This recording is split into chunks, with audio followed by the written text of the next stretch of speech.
রাষ্ট্রীয় ব্যাংকের শাখায় গ্রাহকদের প্রতারিত হওয়ার ঘটনা সম্প্রতি ভীষণভাবে বেড়ে গিয়েছে। কিছু ক্ষেত্রে এটিএম জালিয়াতি বা ডিজিটালি প্রতারণার মাধ্যমে গ্রাহকদের টাকা হাতিয়ে নেওয়া হচ্ছে। কিন্তু গ্রাহকদের অভিযোগ, তারা এটিএম থেকে টাকা তুলতে গেলে তাদের অ্যাকাউন্ট থেকে টাকা কেটে নেওয়া হয়েছে, কিন্তু তারা সেই টাকা হাতে পায়নি। আবার কিছু অনলাইন ব্যাংকিং জালিয়াতির শিকারও হচ্ছে। এইসবের মধ্যে ফের রাষ্ট্রায়ত্ত ব্যাংকের একটি শাখায় প্রতারণার শিকার হচ্ছেন গ্রাহক। ফিক্সড ডিপোজিটের টাকা ঘিরে প্রতারণার অভিযোগ উঠেছে ওই ব্যাংকেরই এক কর্মীর বিরুদ্ধে। প্রতারণার কথা নিজের মুখে স্বীকারও করে নিয়েছেন তিনি। জানিয়েছেন ভুল হয়ে গিয়েছে। অভিযোগকারী সব টাকা আবার তিনি ফেরতও দিয়ে দেবেন। ভাবুন ব্যাংক কর্মীর কাণ্ড। গ্রাহকের টাকায় কিনা গায়েব করে বলছে ভুল হয়ে গিয়েছে। ছি, এর থেকে আর লজ্জার কি বা হতে পারে।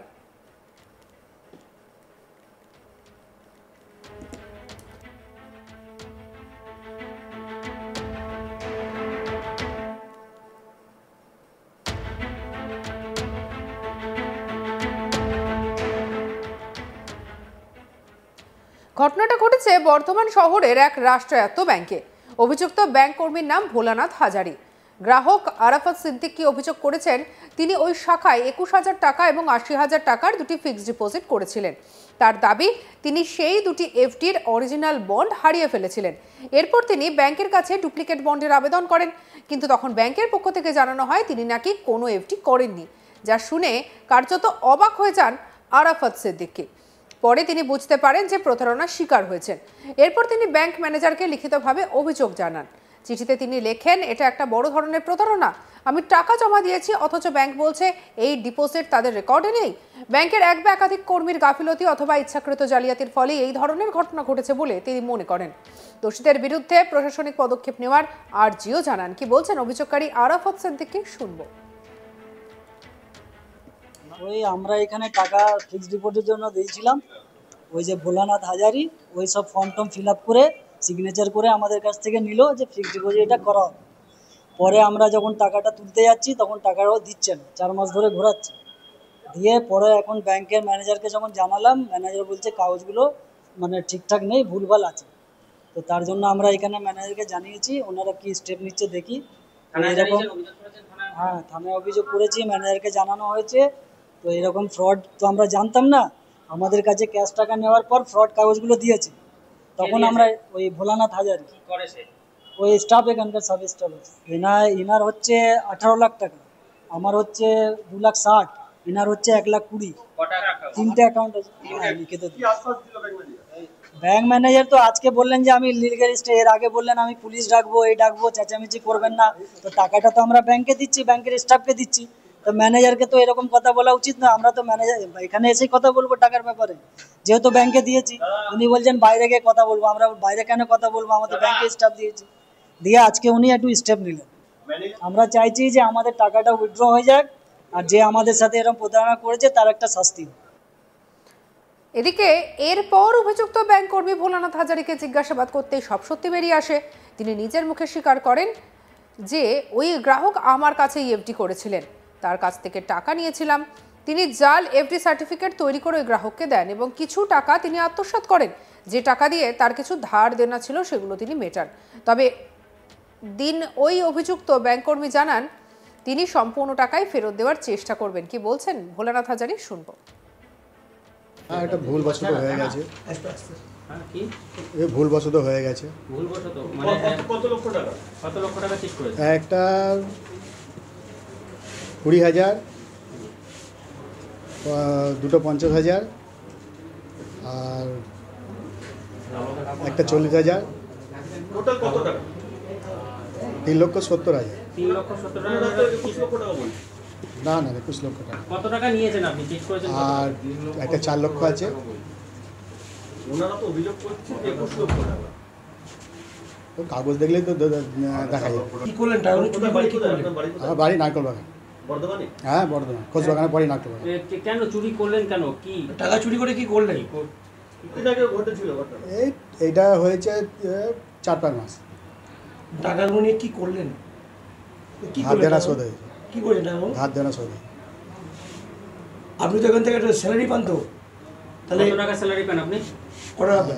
আমি স্যালারি পাই 28 কেটে কুটে। 28 এই নিয়ে আমাদের কালে সুজাতা মেহরার রিপোর্ট দেখাবো আপনাদের। দেখো, রাষ্ট্রায়ত্ত ব্যাংকের একটি শাখার বিরুদ্ধে কিন্তু এবার অভিযোগ উঠল প্রতারণার। গ্রাহকরা ফিক্সড ডিপোজিটের টাকা রেখে কিন্তু প্রতারিত হয়েছেন, এমনটাই অভিযোগ গ্রাহকদের।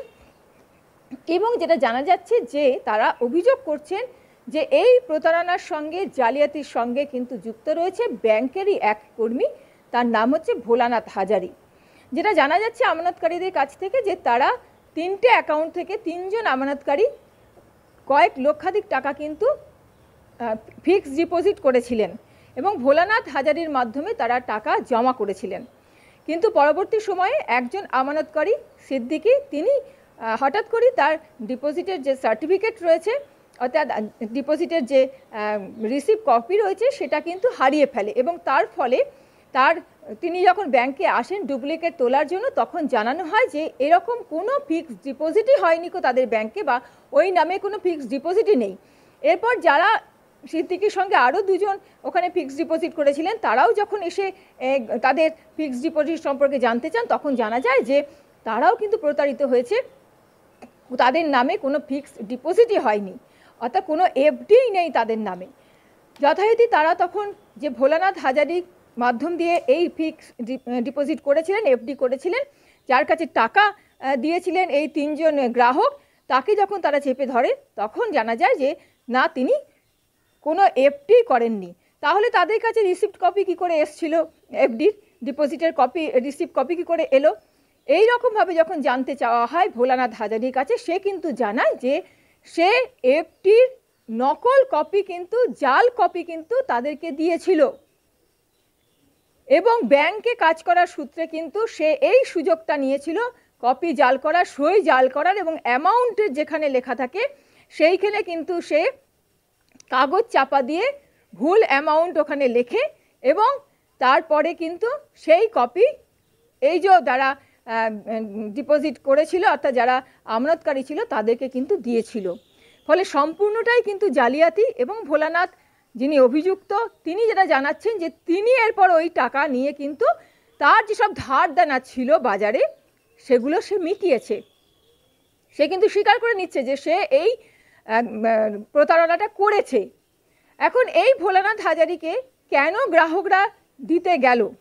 কেননা যতদূর জানা যাচ্ছে ভোলানাথ হাজারি কিন্তু ওই ব্যাংকের একজন স্টাফ, বা বলা যায় যে যার কাজ হচ্ছে ব্যাংকে পরিষ্কার পরিচ্ছন্ন করে রাখা।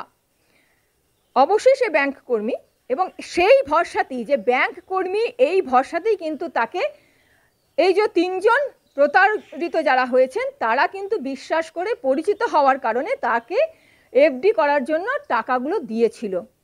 এটা কিন্তু যারা গ্রাহক রয়েছে তাদের এটা কিন্তু অপরাধ, যে তাকে বিশ্বাস করেছিল। সেই বিশ্বাসের মূল্য এখন চোকাচ্ছে কিন্তু এই যারা প্রতারণার শিকার হয়েছে তারা। যদিও ভোলানাথ হাজারি জানাচ্ছে যে সে টাকা ফেরত দেওয়ার চেষ্টা করবে, তার যা কিছু বাড়ি টাড়ি জমি আছে সেই সব কিছু বিক্রি করে দিয়ে। কিন্তু ব্যাংকের তরফ থেকে যেটা জানানো হচ্ছে, ব্যাংকে যেহেতু সুস্পষ্ট অভিযোগ করা হয়েছে, ব্যাংক জানাচ্ছে যে সম্পূর্ণটাই কিন্তু তদন্তের পর্যায়ে রয়েছে। ব্যাংকের যারা ঊর্ধ্বতন কর্তৃপক্ষ রয়েছে সেখানে ব্যাংক ম্যানেজার জানাবেন এবং তারপরে অনুসন্ধান হবে এবং ওপর থেকে যা সিদ্ধান্ত হবে, যদি এই ব্যাংক কর্মী দোষ করে থাকে তাহলে তার শাস্তিও হবে। তবে এখন সবটাই তদন্তের পর্যায়ে রয়েছে। অন্যদিকে সুস্পষ্ট কিন্তু অভিযোগ করেছে যারা প্রতারণার শিকার হয়েছেন গ্রাহকরা, তারা, এবং তারা জানাচ্ছেন যে অবিলম্বে তাদের যে রাশি, এফডি যে রাশি রয়েছে, সেই রাশি যেমন একজনের রয়েছে প্রায় 18 থেকে 21 লক্ষ টাকা, একজনের রয়েছে প্রায় 1,20,000 টাকা, আর একজনেরও রয়েছে এরকম রাশি। এই জমাকৃত এফডি রাশি কিন্তু তাদেরকে ফেরত দিয়ে দেওয়া হোক। আর যারা প্রকৃত এই প্রতারণার সঙ্গে যুক্ত রয়েছে ব্যাংকের কর্মী, তাদের যেন যথোপযুক্ত শাস্তি হয়। এখন প্রশ্ন হচ্ছে যে ব্যাংকে কিন্তু একটা আশ্বস্তির জন্য একটা নির্ভরশীল জায়গা ভেবে কিন্তু গ্রাহকেরা ব্যাংকে তাদের সর্বস্ব অর্জিত যে রাশি থাকে সেটা একটা নির্ভরযোগ্য জায়গা বলে সেখানে সুরক্ষিত রাখার জন্য জমা করে। আর সেখানেই যদি এরকম প্রতারণা হয়, তাহলে গ্রাহকরা যাবে কোথায়? সঙ্গে রাখুন আজ তাক বাংলার ইউটিউব চ্যানেলকে, আর অন্যান্য খবরের জন্য লাইক, কমেন্ট, শেয়ার, সাবস্ক্রাইব করতে ভুলবেন না।